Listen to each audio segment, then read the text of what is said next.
NFL Talking Points. I am your host, Joseph Gardner. Today, we have a special guest. I talk about him all the time. It is Matthew Arscott. Welcome in, Matthew Arscott of the Matthew Arscott Sports Show. I talk about him all the time on this podcast. He's here on NFL Talking Points. Matthew, how are you doing, my friend? Doing great, Joseph. Thanks so much for having me on. I'm a big fan of what you've been doing over here and excited to get some talking points under our belt today and talking about week 5, week 4, and everything in between. Absolutely. Matthew and I compiled our combined power rankings, and I wanted to have him on to kind of just discuss that, and then also just discuss what we think about this Thursday night football game coming up. I'm just going to put this up here so that we can both see it. We have this, and so you guys can see what we have. And I guess I'll just start by going through this, just reading it off for the audio listeners. I split this up into 4 quadrants. So you've got the first 8, the next 8, next 8, next 8.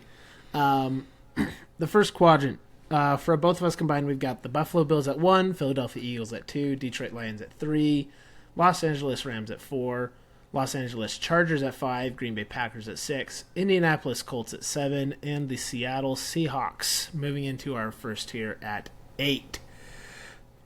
What do you look at when you're looking at my rankings, your rankings? What do you see with in that first section? Yeah, in this first quadrant, and I mean, let's just start right up at the top. I love how we disagree, right? Philadelphia Eagles versus the Buffalo Bills. I do think that these are 2 extremely interchangeable teams, although a lot of power rankings across the media board would disagree. ESPN, The Athletic, NFL.com, everybody has Philadelphia top number 1. That's not necessarily the reason why I put the Eagles atop number 1, other than the fact that while you have both undefeated teams there at the top, the Eagles are still the team that is coming off of a Super Bowl win, that have won 20 of the last 21. I mean, this is a team that until – and I hate to be this person because my heart wants the Bills to be number 1, you know, but my brain tells me until this team in the Philadelphia Eagles shows me that they're going to, you know, not perform at the highest level or lose, then they're still going to be the number 1 team for me. Even though the Eagles are notorious this season for disappearing in at least one half of the game. You know, I would feel like when they played the Rams, it was the first half and a little bit into the second. When it was the Buccaneers, they disappeared the second half, but they've still come out on top 4-0. So yeah, right there at the top is pretty interchangeable. I like how we have Detroit at 3 as coming out of the NFC North. Like, why? What? How is your respect level towards the divisional rivals right now? Yeah, I mean, I've got the Lions at 2. I think it's a phenomenal team, offense and defense both working together. And every metric, every statistic says that this is a Super Bowl caliber team. Their defense is playing better than they were last year, surprisingly. Their offense hasn't really lost a beat besides the one game to the Packers. It just feels like week 1 was more of a fluke than anything else, and it seems like this Lions team is the real deal. Back to the Eagles, did you know that the Eagles lead the league in 3-and-out percentage? I did not know that. They go 3-and-out more than any team in the league. That is, and they're 4-0 against talk about it. Really good teams in the Rams, in the Bucks. And I just uploaded a video literally just late last night, early this morning. So I talked about that in there, but anyway, this is one of those things that's just the Eagles. I just can't put them above the Bills or the Lions. If it was if this was the NFL standings, obviously the Eagles probably go 1. For me, even though it goes against the grain, I've got the Eagles at 3. It's not like I'm docking them that much. They obviously are 4-0. They've played really good games against good teams, but I just don't trust them enough to. Yeah, this is not a sure-footed number 1 team for me. this is my number one team right now going into week 5. The second that they lose, or the second that, if they come neck and neck and barely pull out a close game with a pretty bad team, then they're going to move down the ranks for me. But 20 of their last 21 is just really hard for me to argue with. But I said, I think those first 4 at this point, if you watch football, the top half of this upper section should not. We really shouldn't be putting any other 4 teams in there right now, in my opinion. Right. And we see that with our 2 lists. We've both got the same top 4. Yeah. The thing that is switched between you and I in the top 8, I've got the Colts at 5, and you've got the Bucs at 6. Those are the 2 teams that end up switching in that I think are the most dramatic, because you've got the Colts down at 11, and I've got the Bucs down at 11. So, what do you see in this Bucs team, and what do you see in your loss that you had to the Colts? Yeah. So let's talk Bucs first. This is a team that has questionable resume this year, right? And a lot of people would argue that questionable resume should, allow them to fall into a deeper hole than what I have put them at. But I really like a lot of the fight that this team has showed. Baker Mayfield is continuing to show that he can go and win games, even in the crunch time, even with their backs against the walls. They almost had it against the Eagles. They were showing that fight towards the end of the game. I think because of that fight, and because the Eagles are their only loss, and that's my number 1 team, I didn't feel that I could dock them too much. And that's why I left them at the lower half, but still in my top 8. Also, Chase McLaughlin, their kicker, been nailing 65 yards, 58 yards, absolute stud. Not that a kicker alone earns you the top 6 spots in an NFL power ranking, but just a little shout out to McLaughlin for that. Meanwhile, the Colts, and while you're seeing this for our visual viewers on your channel, you see that I have the Colts at 11. I texted Joseph previous to the podcast, and I kind of said, you know what, now that I've done some soul searching and that I've forgiven my team, which I am a Colts fan, for those that don't know, a little bit for their loss this last week to the Rams, I would switch my 9 and my 11. I would switch the Jaguars and the Colts.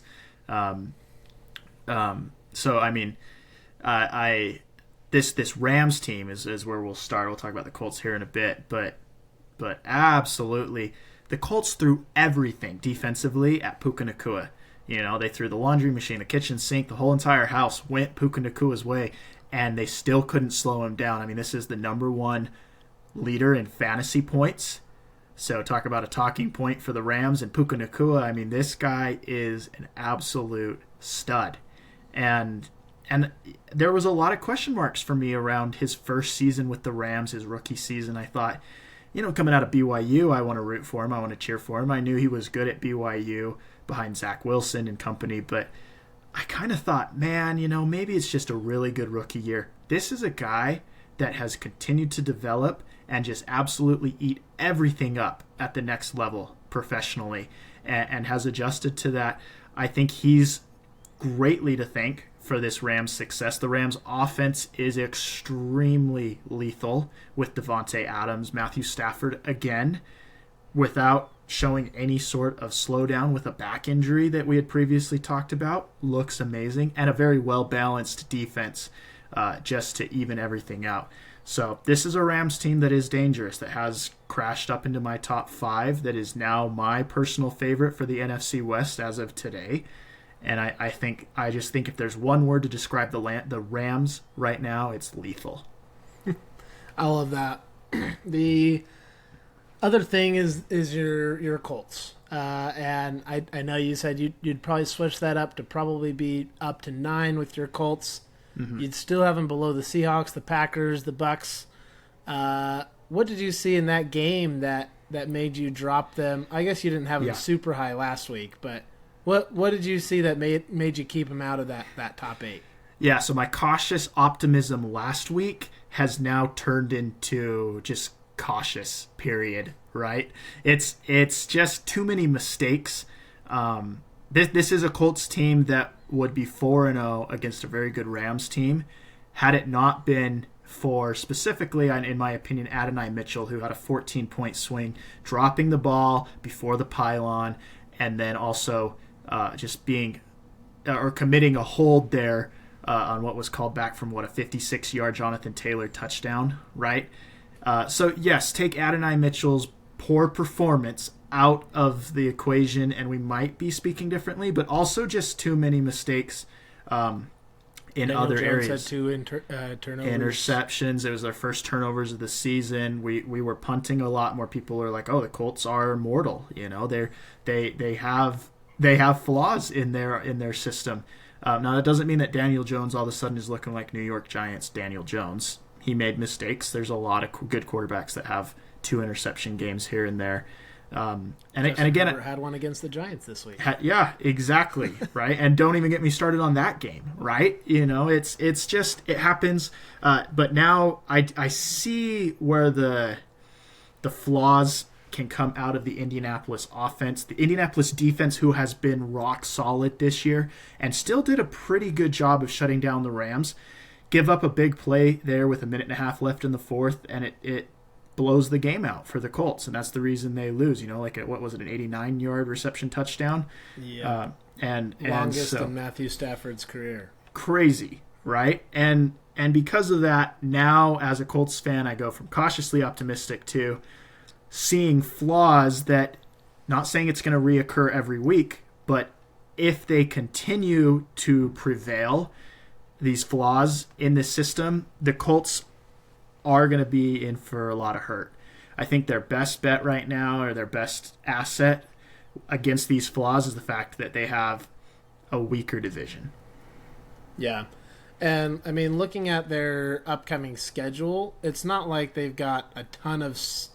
I mean, they've actually got a pretty easy schedule coming up. I mean, they've got the Raiders, the Cardinals, you got a tough one against the Chargers, and then you go Titans, Steelers, Falcons, a lot of mid to below mid teams. I think that they're going to bounce back in a pretty heavy way. Like you said, there were a lot of flaws. I think that was just because they were playing our number 4 Rams team. Right. Both you and I have them at 4. This is a really good team in the Rams. Both offense and defense were working really well. I'm still optimistic. I've got the Colts at 5, and maybe that's because I'm not a Colts fan. I don't have the baggage, the cautious bias. Yes, yes. But I really like this Colts team. So yeah, I think those games are, the word is winnable for the Colts, and we should just reiterate now that we've said everything that we've said. This is more about a Rams performance that we saw on Sunday than a Colts poor performance. This looks like a playoff caliber team in Indianapolis that just had a bad day in the office. Yeah. The way that I think of power rankings is, if I were to play, if each of these teams were to play each other, who would I 9 times out of 10 take to win the game? Sure. And if the Bills play the Lions, I think the Bills win more often than the Lions do. But I mean, that's probably like a 51 out of 100. That's got to be a crazy, crazy game. For me, I don't see the Chargers beating this Colts team. I don't see the Packers beating this Colts team. They're just good enough. I think the Colts are good enough to go head-to-head with all of these other teams. So that's the way I look at it. So yeah, and again, I think I like what you said in fan bias. I think that I'm extra picky because this is a team that I pay extra close attention to, and like a dad sitting in the stands watching his son play Little League, right? He's not going to watch the rest of the team. He's going to nitpick his son and see all the flaws and what he can go home and talk to his son about, so he can play better in the next Little League game. That's what I'm doing with the Colts here, right? I'm nitpicking, and I'm like, and see, I look at Green Bay and Seattle, and I almost think of all the good things that they're doing. So as of right now, just cautiously, I would still leave the Colts there at 9, because I do think that Seattle, Green Bay, Tampa Bay have shown resilience and fight that would edge out the Colts in a game. But sweet. Yeah. Yeah. So moving on to the next tier, we've got the Tampa Bay Buccaneers at number 9, the Kansas City Chiefs at 10, the Jacksonville Jaguars at 11, the Baltimore Ravens at 12, and the Ravens and Jaguars would probably switch if you switched your Colts and Jaguars and yours. Sure. But I think those are the only two that would switch on that. Washington Commanders at 13, Pittsburgh Steelers at 14, Denver Broncos at 15, San Francisco 49ers, the 3-1 San Francisco 49ers Yes. at 16. How do they fall all the way down there? Well, let me throw some questions your way about this. We have San Francisco at the bottom of this tier at 3-1, and we have Baltimore in the middle of this tier at 1-3. Kind of, you're the talking points guy. Let's give our listeners some talking points as to what is going on in Baltimore this year. Should we be worried? Holy. Both of these teams are actually in a very similar situation. On my previous podcast, I said that the Baltimore Ravens are the AFC's 49ers. They're both really good teams with a lot of good pieces who are just riddled with injuries. And the difference is that the 49ers are playing one of the easiest schedules in the league, and the Baltimore Ravens are playing one of the hardest schedules in the league. Right. And so that's, I think, where the record comes in, 1-3 versus 3-1.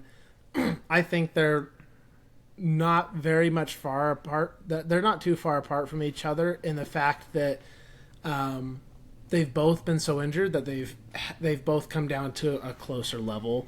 I've still got the Ravens up at 10, which is probably high. You've got them down at 16. I like where you've got them a little bit more than where I have them at. That said, I don't want to drop the Ravens too far for going 1-3 after playing the Bills, the Chiefs, the Lions. Like, they've played powerhouses. They've played, so many of our team, three of their four games have come against people in the top tier. So I can't dock them too much, but sure. They are very injured. Lamar Jackson is not looking good. He not looking good as far as injury. I mean, he's playing well, but right. As far as injuries go, they're so beat up. They are. Left tackle Ronnie Stanley, Roquan Smith, Nate Wiggins, Marlon Humphreys. Those were all just from Kansas City. Not to mention Matt Mbike is also out with a neck injury as well. For the season. Yeah. Yep. So out for the season. Roquan Smith is going to be out for a few weeks with a hamstring. Marlon Humphrey with a calf. It just came out today that their safety Kyle Hamilton is injured. Is not practicing. It's just they are just so beat up, and Vegas sees it. Yes, absolutely, because their next 3 weeks are at home with a bye there in the middle. They play the Texans and they play the Rams, and Vegas has the Texans, who are 1-3, 2.5-point favorites on the road in Baltimore. What? Isn't that crazy? That is nuts. That's Lamar Jackson being out, man. Yeah. The drop off from Lamar Jackson to who is it there? Cooper Rush now. Yeah, Cooper Rush. That's a large drop off. Cooper Rush was a decent backup in Dallas, but he's not Lamar Jackson, bro. No. And Shadur Sanders and team saying that they didn't want the Ravens to draft him because he didn't want to sit bench to Lamar Jackson. Now he's third string in Cleveland, and he could be starting this week. And Cooper Rush is just having a field day over in Baltimore. I think unlike the Colts, where I can look at their schedule and be optimistic, I think that the Ravens could be in, to use this phrase again, for a world of hurt the next few weeks. Luckily, they have a bye there in the middle, so if they have a tough loss to the Texans, they really can regroup. But if they can't pull some wins out in the next few weeks, this is a team that could really fall into the category of conversational what happened and why are we now in an abyss and almost out of the playoffs. So, yep.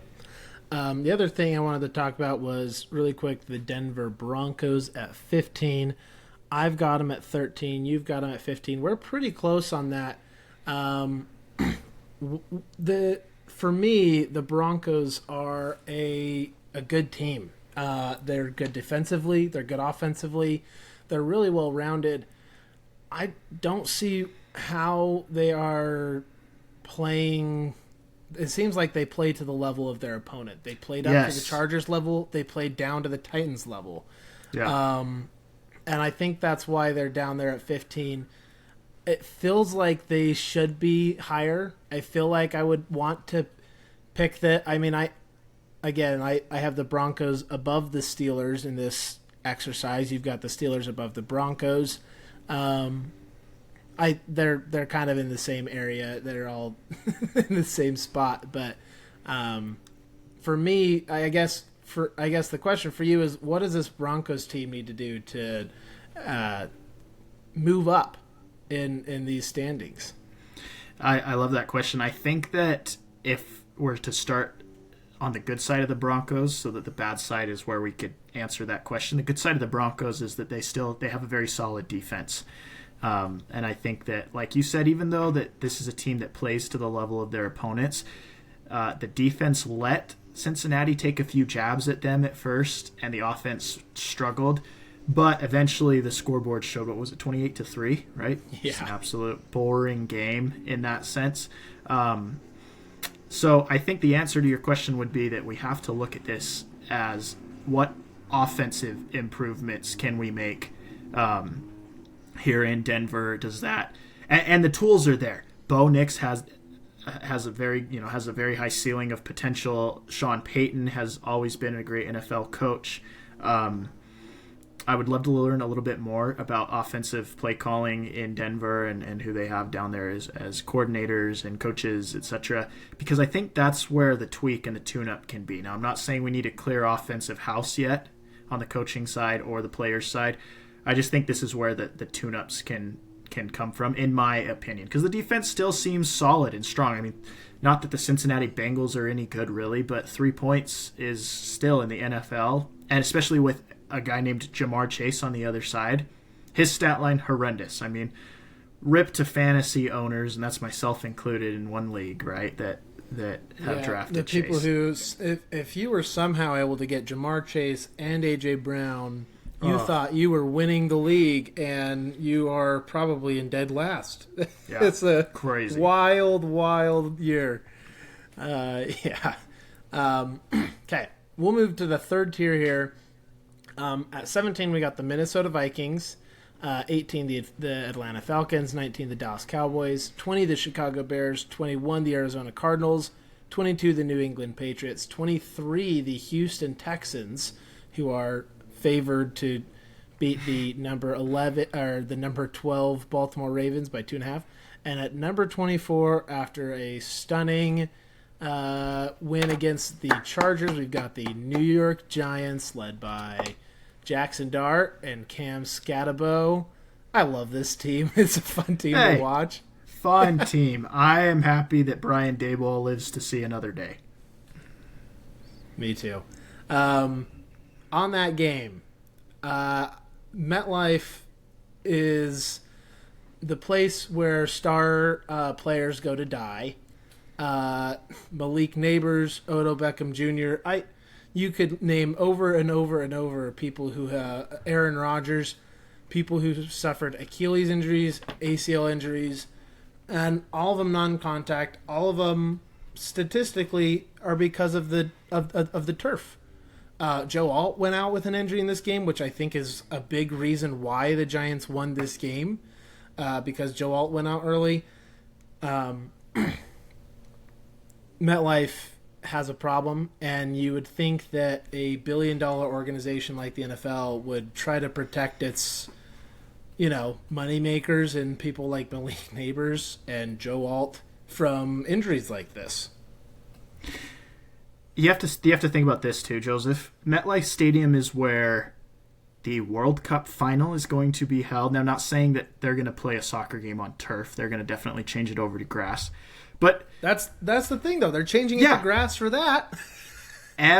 So that's a good point. Like, every major event that happens at MetLife Stadium that is not a New York Jets or Giants game is switched to grass. Why are we still rolling in turf when now that we've seen, it's an outdoor stadium too. This is not a covered stadium. This is not a stadium where you have to design it so that you move the grass outside to continue to grow. This is leave it where it's at.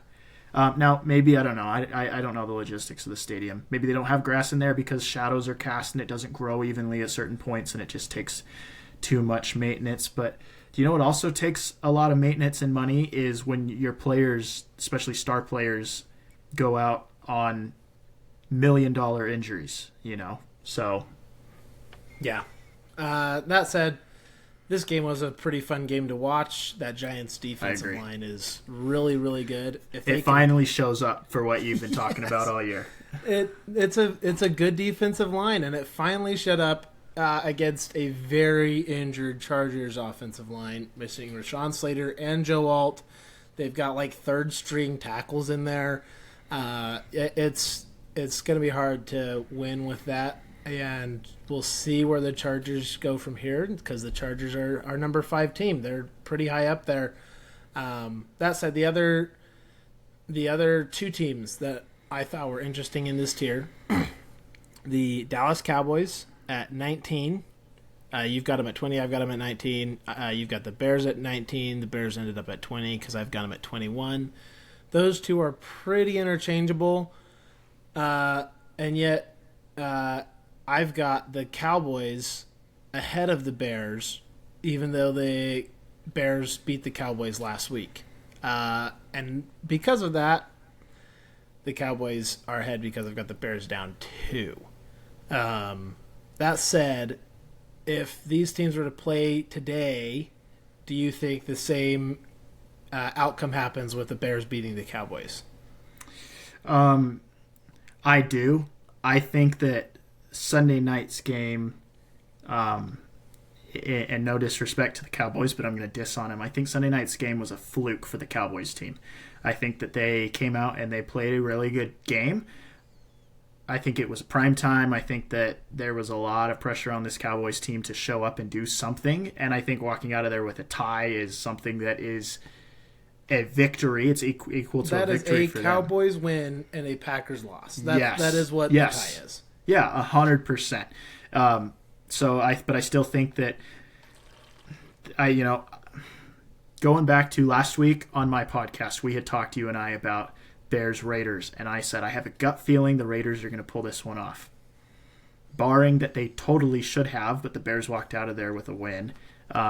They completely outplayed the Bears. Totally outplayed the Bears. I still think that this is a Bears team that is showing improvement, which is a reason why they're still in this tier, but I've given them their berth where it's at. Meanwhile, the Cowboys should not be in this tier, in my opinion, and should be lower.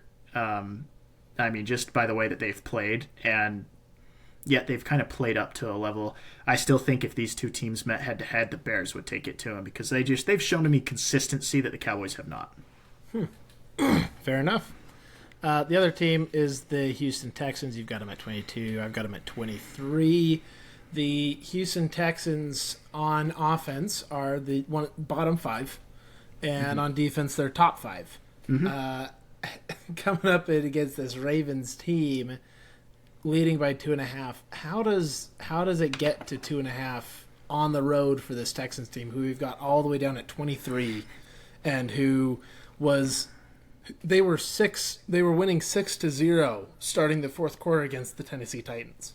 Right, and this is a team, Texans team, that has 2 running backs, one that's on injury reserve and the other one that's losing snaps to rookie running back Woody Marks. Right, this is an offense that needs a kickstart. You're right. How are they 2.5-point favorites? I think because Baltimore, yes, they lost to the Bills and they showed a lot of give defensively, but especially that Lions game. Holy cow, they just could not make tackles whatsoever. I think a lot of people in Vegas think that's going to be a spark for this Texans team who hasn't been able to get going offensively this year. If you just have a team that can't tackle, you're going to end up at 1-3, which is very ironic considering that Houston's a top 5 defense and is at 1-3. That just shows you how bad this offense is. injury-riddled Ravens who have stunk on defense this year versus a really bad Texans offense is going to be cinematic, unlike what a lot of people would think. And a lot of people think it's going to be, I think it's going to be a cinematic train wreck, something you can't look away from. It's going to be very interesting to see. But I think that's what gives the Texans that 2.5-point spread, that edge, is the fact that the Ravens have not been good on taking opponents down, yards after contact. I wonder I don't know what the Ravens' turnover differential is, but just knowing the number of times they've given the ball up, and with Lamar Jackson, if he is out for sure, I see that 2.5-point spread. But the Texans, CJ Stroud has to make his offense, give his offense a little bit more scoring opportunities. I think that he's made some poor decisions here in this year. This is his third year now, right? Yep. And anyway, I could ramble on about that, but I think Ravens not looking good on defense. Texans have an opportunity to spark on offense. Sweet. Let me ask you one more thing, if I can, from this area. Yes, please. Yeah, Arizona Cardinals, especially you're talking about running backs that are either injured or not getting snaps. We have James Conner goes down season-ending injury, just to be followed up by Trey Benson taking all the snaps to go down with injury reserve as well, for at least out for 4 weeks. In a team that requires a decent run game to help give Kyler Murray some opportunities, where do you see this Arizona Cardinals team ending up in the next few weeks on your power rankings? Let me see. I'll pull up their schedule. Okay, yeah. While you do that, looking at the teams below them. Freaking mosquito. Okay. Looking at the teams below them, you've got the Patriots, the Texans, the Giants, the Raiders, Bengals, etc. I don't see them coming that much further down, just because the teams below them are so bad. Sure. I could see them ending the power rankings somewhere at the bottom of Tier 3, top of Tier 4. Okay. I don't see them getting out of Tier 3, though. Going up into Tier 2 with how they've played so far. The defense has been decent. They've got an underrated defense, but it's not good enough to actually compete against anyone above them. Yeah. Good news or bad news? Let's go with the good news first. Good news is that they play the Titans, who are 0-4, this upcoming Sunday afternoon. So that'll give their underrated defense an opportunity to shine against a Titans offense that has absolutely just laid an egg this season. The bad news is they then play the Colts and the Packers following that. So you're going to have two top, and especially for your power rankings, top tier teams to follow up. This is a Cardinals team that's staring down a 3-4 start, which isn't horrible. It'll be interesting to see how they go into Dallas after that and where we see the Cowboys at that point. Yeah, absolutely. All right, final tier. Number 25, we've got the Las Vegas Raiders. Number 26, the Cincinnati Bengals. 27, Cleveland Browns. 28, Miami Dolphins. 29, Carolina Panthers. 30, New York Jets. 31, New Orleans Saints. And 32, the Tennessee Titans. The one thing that stands out to me is I've got the Panthers back down to 31. And you've got the Panthers all the way up at 26. What do you see in this Panthers team that suggests that you think they'd beat the Browns, the Raiders, the Dolphins, Jets, etc.? Just the fact that they, first of all, went 30-0 against, which was crazy now to talk about that. 30-0 win over the Falcons. The first 5 minutes of this Panthers-Patriots game last week looked very promising. Of course, were up 7-0. They were, and I still had I have the Patriots in my power ranking over this Panthers team. They fell apart. I still like where they're at. I should atone again now that I'm looking over this list. Like I said, I'd switch the Colts Jaguars. I would switch the Browns Bengals, and this is why. And I don't mean to go off of the Panthers topic, but I look at all 8 of these teams, and I go, These are 8 teams that stink offensively and defensively. except for the Browns defense. The Browns defense is a top 5 defense. Is very, very, very good. And so the Browns offense is the worst in the league. Yes. Yep. So that would maybe bump the Browns up for me. But that brings it back to the Panthers. I do not like Bryce Young. But I think that the Panthers have decent show on defense. They have guys in other positions. We just know that the quarterback is the most important, vital position on an NFL team, on a football team, period. And in my opinion, just got to trash Bryce Young at this point. He is showing out as one of the worst statistically, poor decision-making, just unable to get it done. I think that's why this Panthers team stinks, but everything else seems pretty balanced. Not good, but just balanced, and that's why I still have the Panthers up at 26 because of their outing with Atlanta, and then they showed promising moments against a struggling Patriots team too. But if you look at net success rate, this shocked me because the score was 42-14. If you look at net success rate, the Panthers were more successful play-to-play than the Patriots were. Yeah, which is crazy that's one of those situations where if you watch the game, which I'll be the first to admit I didn't watch the game. I had to go back and watch highlights. I have NFL Plus. I watched the condensed game. This is a team this is a situation, a scenario where the game scoreboard shows a completely different message than what the game showed. This was much closer than a 42-14 game, but and like exactly what you said, Panthers almost outperformed them play to play. They just gave up too many mistakes, too many big give-ups, and the Patriots just capitalized on opportunity. Punt return touchdowns, special teams issues. Missed field goals from Carolina, wrecked them. Yep, there's too many other issues that lost them that game in that fashion. Yep. All right. Anything else that stood out to you with our power rankings here? Anything you have for me on my power rankings? You know what? I just like that we are kind of we're aligned now on Jets and Saints and Titans are kind of there at the bottom. We've kind of figured out where those teams belong. Tell me a little bit. You have the Dolphins pretty high. Kind of yes/no question. Is that just because they showed out pretty well against the Jets? And they showed out well against the Bills, who are our number one team. They've showed some fight, especially on offense. Their defense is bottom 2. They're one of the worst defenses in the league, but their offense has shown some fight.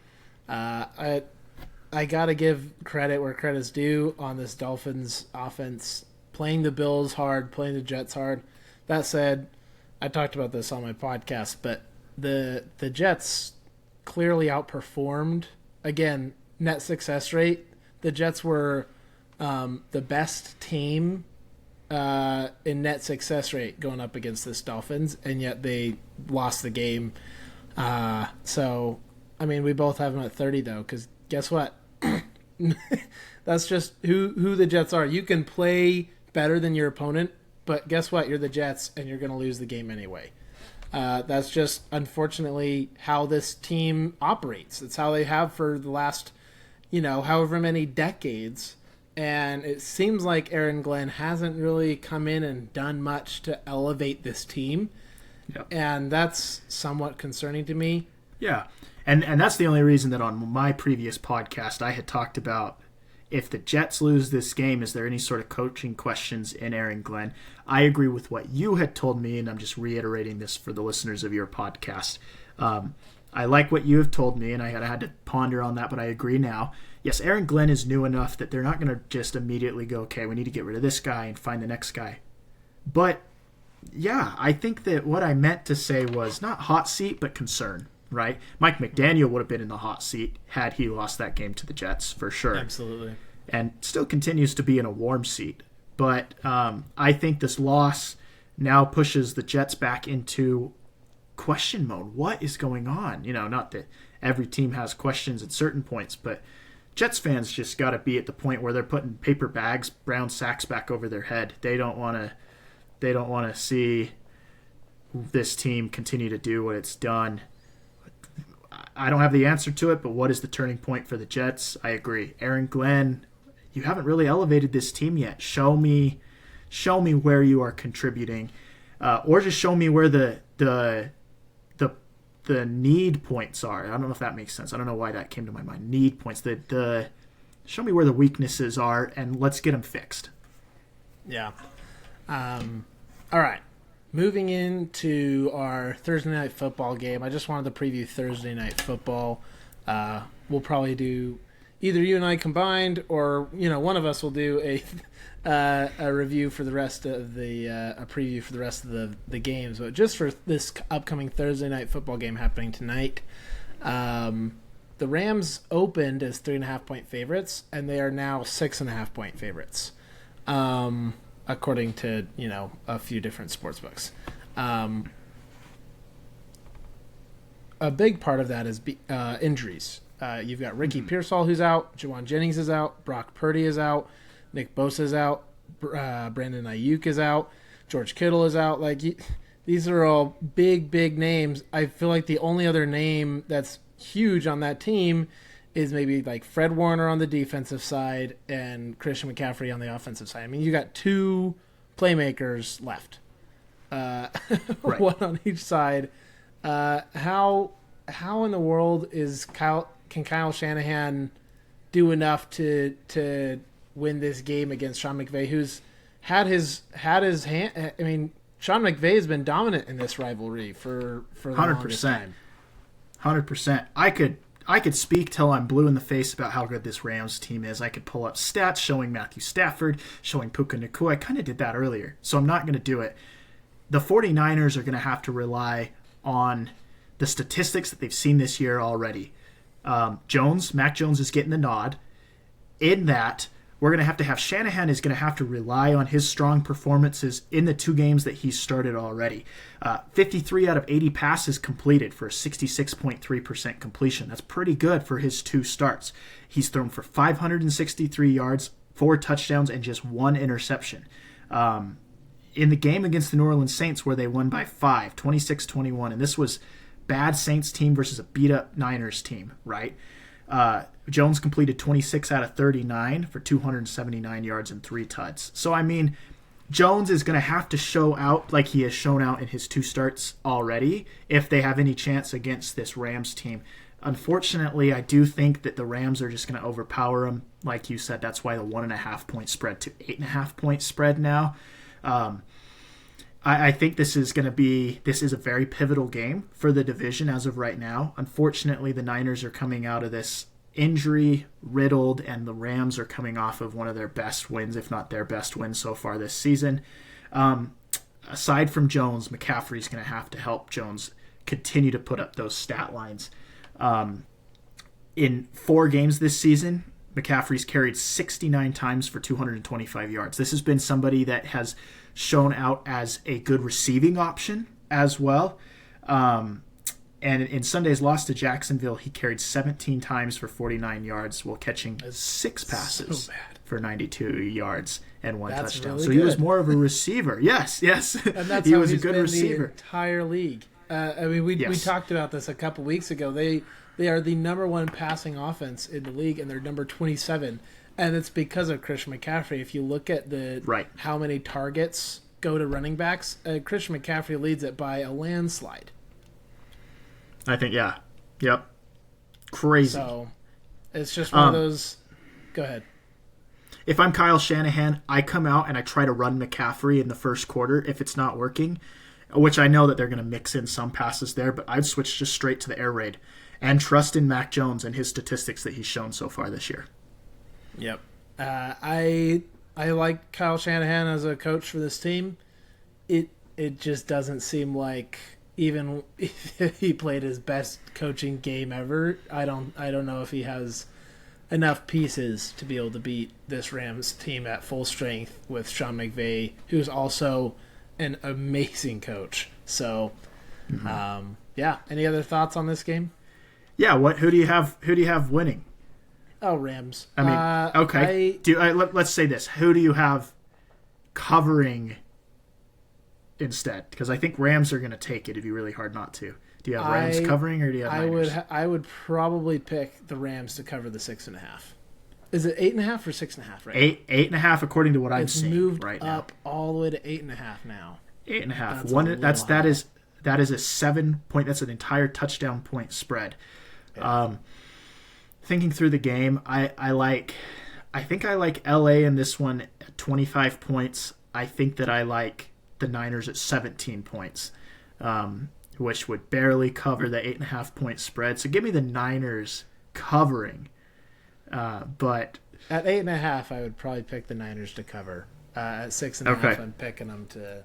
Yeah, right there. Like I said, about 8 points. So we're probably pretty similar, like 24, 25 points, and then 17, 18 points for. I could see both of these teams putting up numbers, because the one thing that is healthy on this Niners team is their offensive line. And I like their offensive line enough to be able to give Mac Jones enough time to make some things happen. Yeah. That Fred Warner is going to stuff the run game, and it's going to be pretty much just an air raid for this Rams team. Which is what most of the season's been so far for the LA Rams. Right. Yeah. So I could see a higher scoring game, something like a 30-31 to 24. Yeah. And that's probably where I'll guess for it. I hope it's a good game. We've had like last Thursday night football with NFC West as well. Seahawks Cardinals, great game. I really hope that we can have a good game again this week. I left halfway through because I was like, this is not even a competition. And I came back at the end of the game, threw it back on. I'm like, 20-20. What? Whoa. What?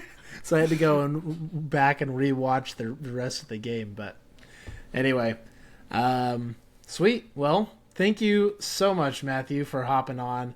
Thanks, Joseph. Always awesome to talk NFL with you. You know your stuff, and hopefully we can get you back on. Anything you want to plug on the way out?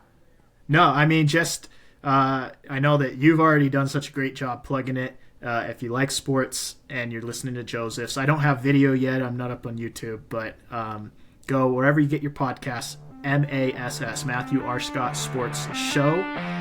Follow me on Instagram as I get more active on social media. Just grateful for you, Joseph. Thanks as always. Thank you so much, Matthew. Yep, see you next time.